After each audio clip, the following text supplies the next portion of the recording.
Oke, kita bertemu lagi guys. Kali ini saya bercerita lagi mengenai satu kisah, yaitu kisah legenda pahlawan Dusun Lotu dan si gadis jelita Dusun Kimargang.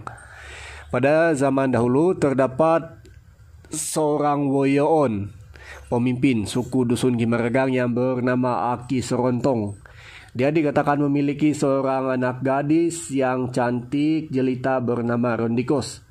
Kononnya, dialah gadis tercantik sekali di zaman itu. Karena kecantikannya dan status dirinya sebagai anak kepada Woyoon, maka lelaki lain pun merasa takut dan segan untuk mendekatinya. Tidak hanya itu, tidak ada satupun lelaki di kampungnya yang berkenan di hati Rondikos. Maka Rondikos pun belum terpikir untuk berkawin. Pada suatu hari, datanglah seorang jejaka tampan yang gagah perkasa ke utara bernama Sandayan. Lelaki ini dari suku Dusun Lotud. Lelaki ini seorang pahlawan yang suka mengembara. Pada saat sampai di kawasan utara, dia telah menumpang tinggal di kampung di mana Rondikos tinggal. Setelah beberapa lama tinggal di sebuah rumah di kampung tersebut, dia pun terlihat Rondikos, anak gadis jelita Aki Serontong. Sejak melihat Rondikos, Sandayan telah jatuh cinta dengannya. Setiap malam, Sandayan memikirkan gadis tersebut terbuai dengan kecantikan Rondikos. Karena tidak dapat melawan godaan asmara, maka Sandayan pun telah bertindak menceroboh bilik Rondikos pada malam hari dengan maksud ingin memperkosa Rondikos. Rondikos menyadari ada lelaki memasuki biliknya, maka terjadilah pergulutan. Sandayan coba membuka kain sarung Rondikos yang diikat ketat dengan sebuah tali pinggang yang diperbuat daripada kain. Pada zaman dahulu, gadis-gadis memakai tali pinggang kain karena ia terlalu ketat. Maka Sandayan pun coba memotong tali pinggang tersebut, tetapi malang sekali dalam pergulutan tersebut. Sandayan telah tertikam perut Rondikos sehingga Rondikos jatuh berlumuran darah. Rondikos pun meninggal tidak lama setelah itu. Sementara Sandayan terdiam, terkejut dengan merasa sangat bersalah. Dia tidak sampai hati untuk melarikan diri karena bersalah, lagi pula dia sangat mencintai Rondikos. Karena Sandayan seorang lelaki yang berani, maka dia memutuskan untuk tidak melarikan diri. Sebaliknya dia mendekati Rondikos dan terus memeluk tubuh Rondikos yang sudah tidak bernyawa lagi. Dengan perasaan sedih dan rasa bersalah yang amat sangat, Sandayan pun bersumpah untuk menanggung semua yang dilakukannya terhadap Rondikos. Sandayan terus duduk sambil memeluk mayat Rondikos sampai matahari terbit. Pada pagi itu, Aki Serontong dan istrinya merasa hairan karena Rondikos belum juga bangun. Selalunya dialah yang paling awal bangun melakukan kerja. Karena Rondikos seorang gadis yang sangat rajin, maka Aki Serontong pun menyuruh istrinya pergi ke bilik untuk mengejutkan Rondikos dan dari tidurnya. Ketika ibu Rondikos memasuki bilik, Rondikos alangkah terkejutnya. Ibunya melihat seorang lelaki sedang berdekatan Rondikos. Ibu Rondikos pun memukul Sandayan sehabis-habisnya dan menarik anaknya menjauhi Sandayan.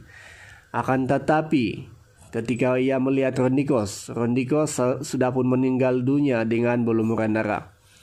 Ketika ibu Rondikos melihat Rondikos sudah meninggal, maka menangislah ibunya sekeras-kerasnya sehingga jiran-jiran dari jauh mendengarnya.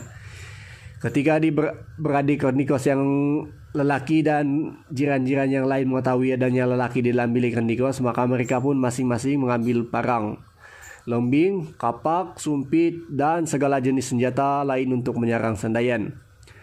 Sandayan ketika itu pun berdiri dan berkata, "Apa sahaja yang kamu lakukan terhadap saya akan terima karena saya juga ingin mati bersama dengan si adik Rondikos.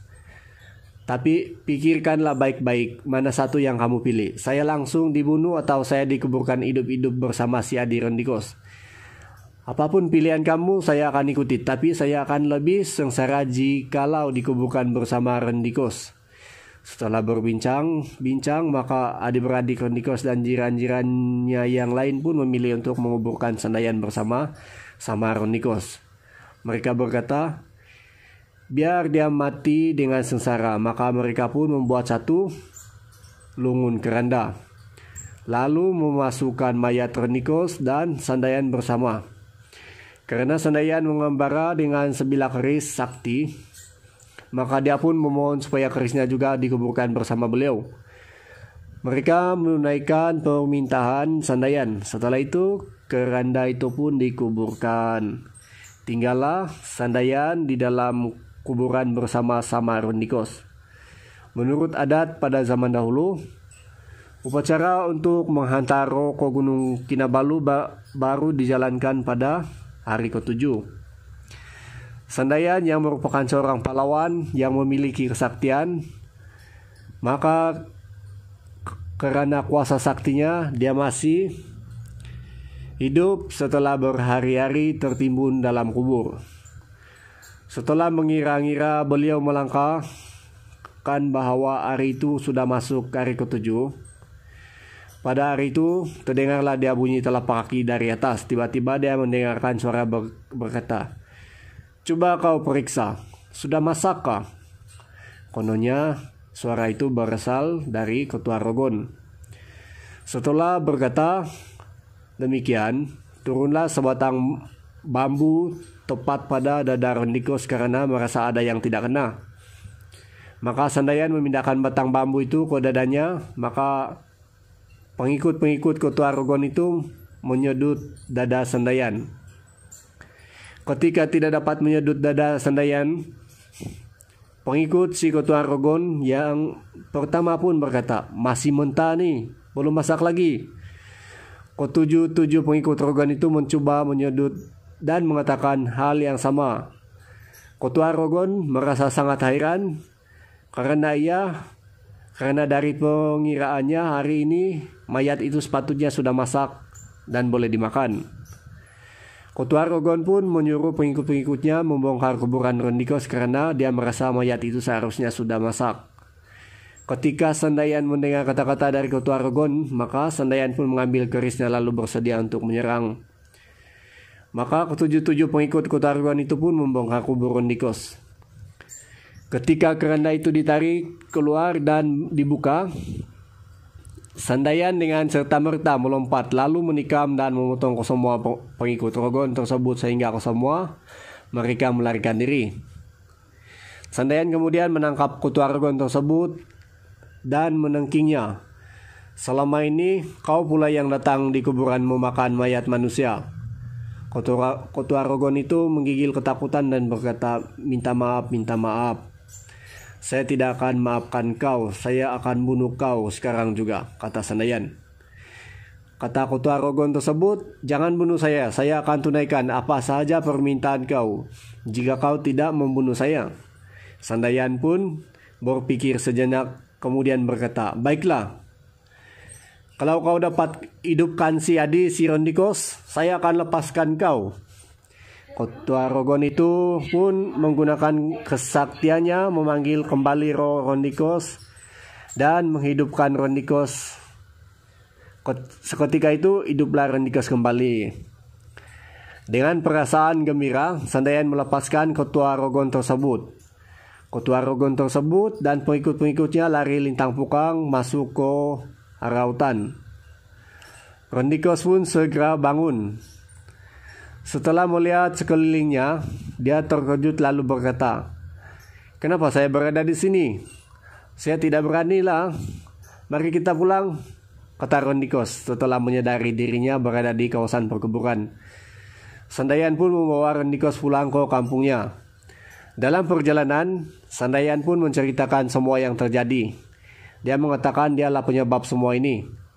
"Pada ingatan saya, tiada apa yang saya rasakan. Saya tidak mengingati apa-apa," kata Rondikos.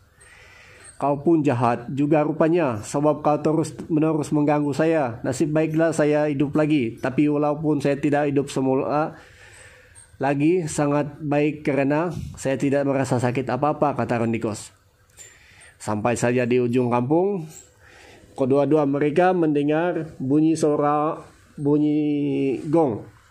Karena sudah sampai masanya untuk penghantaran makanan ke kubur Rendikos. Ketika kampung yang berkumpul di rumah Rendikos melihat Rendikos dan Sandayan dari jauh, berkatalah mereka satu sama lain, "Bukan itukah si Rendikos dan Sandayan yang kita kubur 7 hari lalu?" Pada mulanya mereka menyangka mereka melihat hantu. Tetapi ketika mereka mengamati dengan betul, mereka mengetahui keduanya masih hidup. Maka bersorak gembiralah orang-orang kampung dan keluarga Rendikos melihat kedua-duanya masih hidup. Mereka membawa kedua-duanya ke dalam rumah dan meminta penjelasan bagaimana mereka berdua boleh hidup kembali. Maka Sandayan pun menceritakan semuanya.